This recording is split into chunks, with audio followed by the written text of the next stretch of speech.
E aí, turma, como vai vocês? Eu prometi um vídeo, tô aqui gravando, porque eu amo muito vocês, que já é a milésima vez que eu tento gravar e sempre dá alguma coisa errada.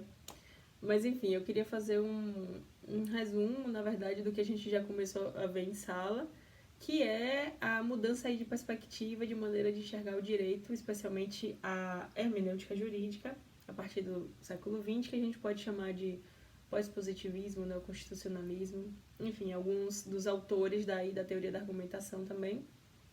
E vocês podem estudar com mais profundidade nos livros que já estão lá no CLES, de Soares, de Tessie Sampaio, e tem um canal aqui no YouTube também que eu queria indicar, que é do professor, acho que é José Rodrigo, eu vou mandar o link para vocês certinho, mas tudo certo, vamos lá, qualquer dúvida a gente vê em sala, finaliza em sala, e o último assunto que a gente vai ver da unidade é hermenêutica constitucional, tá?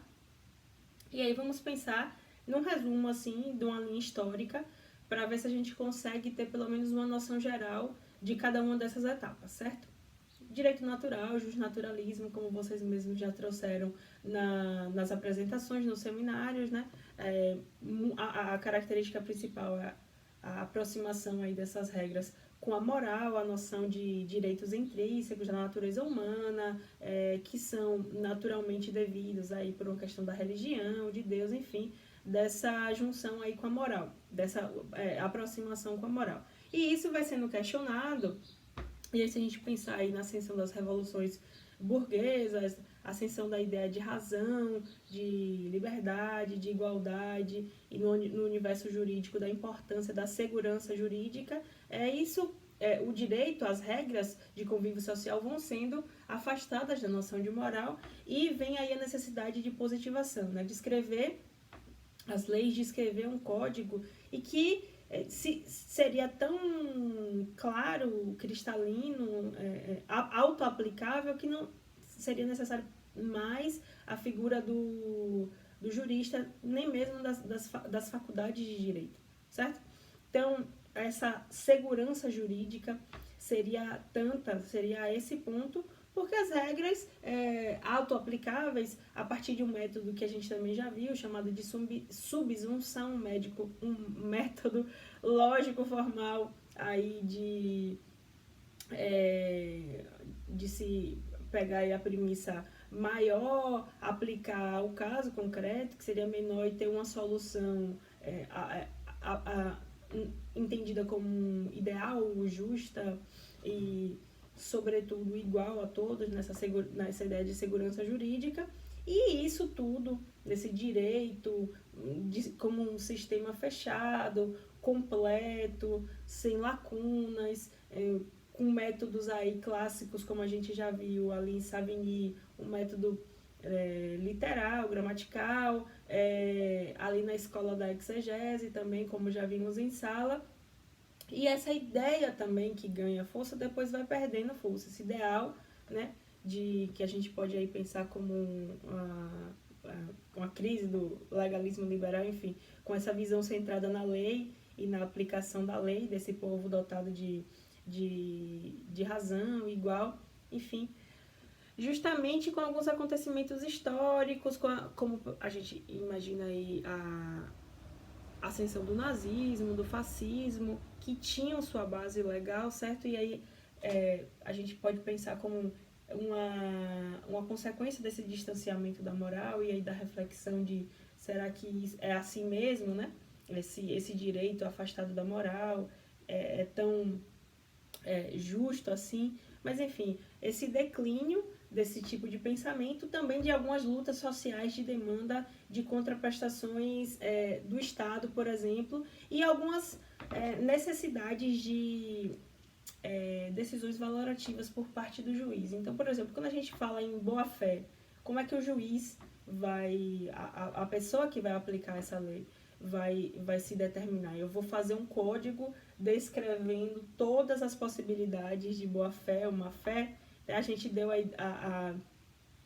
o exemplo do peixe em sala, né? Imagine aí um condomínio que existe uma regra onde são proibidos. Isso é um exemplo do professor aí, José Rodrigo, um condomínio que tem uma regra de que proibido animais de estimação. E que um condômino, uma pessoa que mora nesse condomínio, tem um peixe beta pequenininho lá no seu quarto, e a gente discutiu aí se essa regra, se essa multa seria devida a ele ou não. Então, se a gente pensar numa aplicação textualista, né, da regra, sim, é devida, né? Nesse método de subsunção lógico-formal, animais são proibidos, peixe é um animal, logo o peixe é proibido. E se ele tem, ele deve pagar essa multa, né? Essa lógica também a gente viu muito nas apresentações de vocês aí das escolas, né? Mas, e por outro lado, uma possibilidade de aplicação finalista dessa regra vai analisar qual a finalidade dela. Realmente proibir que as pessoas tenham pets e animais de estimação, ou evitar acidentes, mordidas, sujeira, barulho. Se a finalidade é essa, o peixe não vai trazer nenhum desses incômodos. Ele não vai morder ninguém, não vai trazer sujeira, não vai fazer barulho, logo a multa não é devida. Então, o que levaria cada um a decidir textualmente ou finalisticamente, digamos assim? O próprio Kelsen, que é o que a gente começa a discutir na sala também, que a gente vê como um grande nome aí do positivismo, já começa a apontar um limite, digamos assim, uma problemática nessa questão da decisão. Então, aquela ideia de teoria da moldura, que existe uma moldura, digamos assim, um limite, e dentro dele existem possibilidades de decisão. Nesse caso, seriam essas duas possibilidades de aplicar ou não aplicar a multa. E aí ele vai dizer o que garante que o juiz, que é o aplicador do direito, vai escolher uma ou escolher outra forma de aplicação. E na ideia de Kelsen seria uma decisão política do juiz. Já outro positivista também, o autor positivista, que é Hart, vai dizer que existiriam casos fáceis e casos difíceis, os hard cases, e que nesses hard cases que haveria, por exemplo, uma lacuna, que a gente já viu em sala também, nesse caso especificamente o juiz teria liberdade restrita, discricionalidade para decidir, já que nos casos fáceis era simplesmente pegar uma regra anterior e aplicar, certo? E a partir disso, dessa mudança de pensamento, desse que seria chamado pós-positivismo, que a gente vê a necessidade da argumentação e aí o surgimento dessas que seriam as teorias da argumentação. A gente começou a falar de teoria da argumentação na aula que a gente estava falando, que a gente trouxe como exemplo a lei de cotas. Se a lei de cotas, com uma situação específica, de uma lei específica, um grupo pequeno na turma, existiu tanto debate, tanta discussão, tantos modos de ver diferente, né? Aí a gente começa a perceber a necessidade de argumentação, de tentar, por exemplo, a partir da linguagem, dessa polissemia da linguagem, enfim, escolher argumentos específicos para tentar convencer um público, né? Isso é o que Perelman, primeiro autor que a gente traz aí dessa teoria da argumentação, esse professor José Rodrigo diz que na teoria da argumentação os autores vão responder 3 questões fundamentais, o que significa argumentação geral e filosófica, quais as características da argumentação jurídica e se a argumentação jurídica dá conta desse problema da segurança jurídica, que a gente também já começou a ver ali nas apresentações a gente já entendeu, tratando de hermenêutica filosófica, tratando da evolução aí das escolas jurídicas, de que não é tão simples assim a interpretação, que não é um processo que eu descubra um sentido que está ali, né? Mas, além disso, é um processo de atribuição de sentido. A gente viu em Gadamer, em Heidegger, ali, aquela discussão toda filosófica da necessidade não, de como a gente não pode fugir dessa que seria a fusão de horizontes, né? de atribuição de sentidos a partir da história de vida de cada um, da maneira de pensar de cada um, e que esses preconceitos não haveria necessidade de excluir esses preconceitos, mas é a partir deles que eu vou entender o texto, que eu vou entender o texto legal, que eu vou fazer a minha própria aplicação.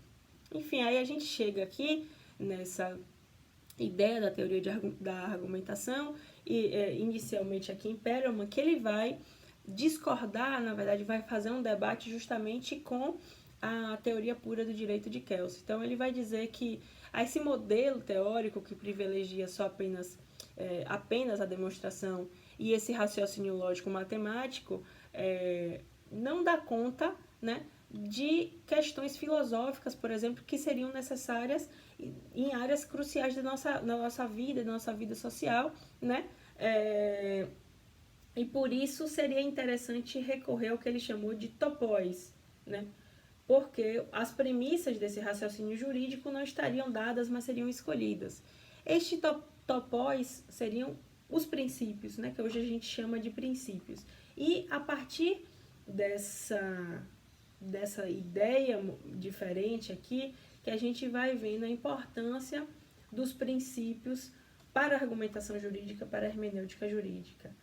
Perelman vai falar aqui da necessidade do advogado organizar as ideias na peça processual, ou de tentar convencer o júri, ou de tentar convencer o juiz, o próprio juiz, a necessidade de argumentar na sua decisão, na sua fundamentação, que a gente falou aí do livre convencimento motivado, certo?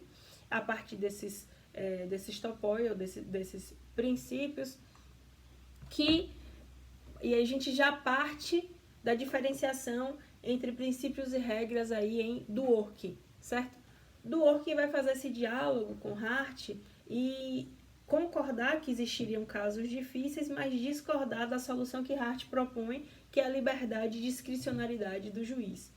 Para Dworkin, seria necessário então se recorrer a esses princípios que teriam características diferentes aí das regras. Então, quais seriam essas diferenças?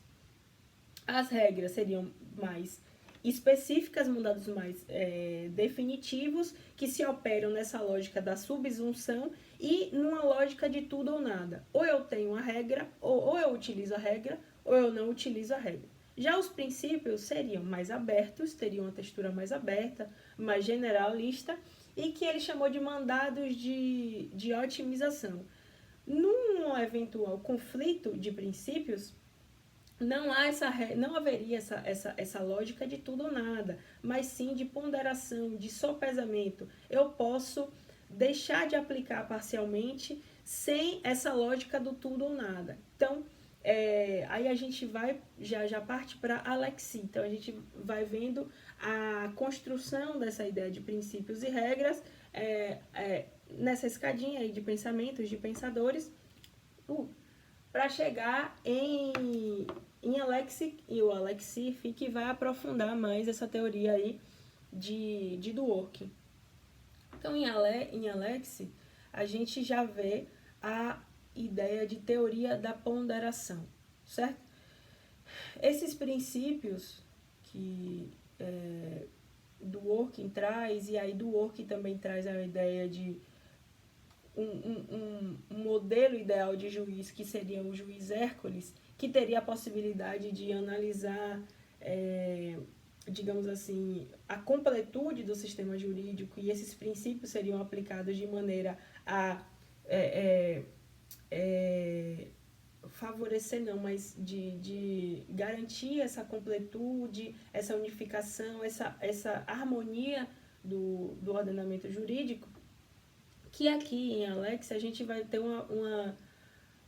digamos assim, uma questão mais técnica para a aplicação dessa eventual colisão de princípios. Então, a gente, em sala, a gente falou de uma ideia de colisão de princípios que seria, por exemplo, o caso lá de Monarch, da liberdade de expressão, por um lado, e por outro lado, o princípio da dignidade da pessoa humana, enfim, eu seria livre para me expressar ao ponto de me afirmar como nazista, de me organizar politicamente como nazista, ou isso seria um impedimento, né? E outra ideia de colisão de princípios mais simples que a gente pode pensar é o princípio da liberdade de imprensa e também de liberdade de expressão, por um lado, e por outro lado, o direito à intimidade, à privacidade, que estariam em xeque aí na questão das biografias não autorizadas. Então, a pessoa que fez a biografia tem a liberdade de imprensa, a liberdade de expressão, por outro lado, eu, um artista, enfim, uma personalidade, tem o direito de intimidade, de privacidade. O que vai garantir? O que vai garantir aí o que deve prevalecer no caso concreto? É essa teoria aí de Alexis que, pelos princípios terem uma textura tão aberta, ele aumenta a chance de colisão e que deveria existir um processo para garantir que essa escolha não fosse arbitrária, que existisse certa técnica, certo? Então, existiriam, para Alexis, de novo, eu vou tentar resumir em alguns minutos um assunto que é extremamente complexo, que você pode ficar aí um semestre inteiro vendo, e que vocês vão ver mais a fundo também em Direito Constitucional, 1 ou 2, enfim. Que seriam 3 estágios aí para Alexis. O modelo de proporcionalidade que garanta adequação, necessidade e proporcionalidade em sentido estrito. Então, aquela medida ali é adequada para o caso concreto, ela é necessária de modo que seja menos gravosa, menos custosa. Ela também tem um princípio, a ponderação em sentido estrito, que significa que se eu comparar a aplicação de um ou outro princípio àquele caso concreto, ele vai ser menos grave, digamos assim, menos custoso. Nesse caso da biografia não autorizada, eu teria mais ou menos prejuízos, mais ou menos infração aos princípios, se eu autorizo ou se eu não autorizo a biografia não autorizada, certo? Então, enfim, é bem mais complexo, mais profundo que isso, mas eu queria trazer essas reflexões aqui para a gente terminar, enfim, de debater em sala, mas para a gente perceber essas mudanças de maneiras de ver o direito ligado à moral no justnaturalismo, direitos intrínsecos ao ser humano, no positivismo, se afastando da moral, reconhecendo apenas formalmente os direitos que estariam, e aí tem toda a teoria do pedigree, que eu acho que a gente já viu também, que deveria ser positivado e escrito, baseado com base num processo de escrita, como eu posso dizer,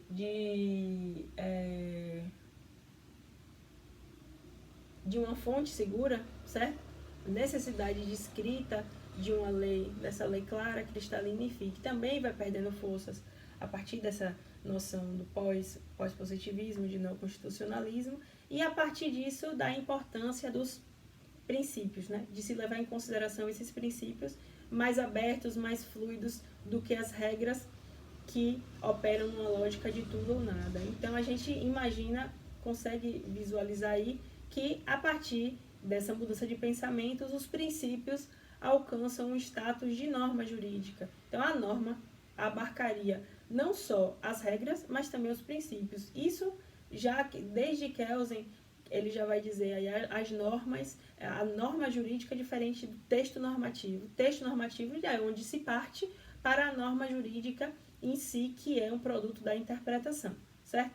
Mas aí a gente pode falar mais de princípios gerais do direito, princípios em sala, né, que alcançam aí essa devida importância a partir dessa mudança de pensamento, dessa teoria da argumentação. Eu espero que tenha servido aí de resumo para a gente poder aprofundar aí a partir das leituras, das discussões em sala, certo? Um abraço e qualquer dúvida, eu tô lá no Class. Beijos, até a próxima terça.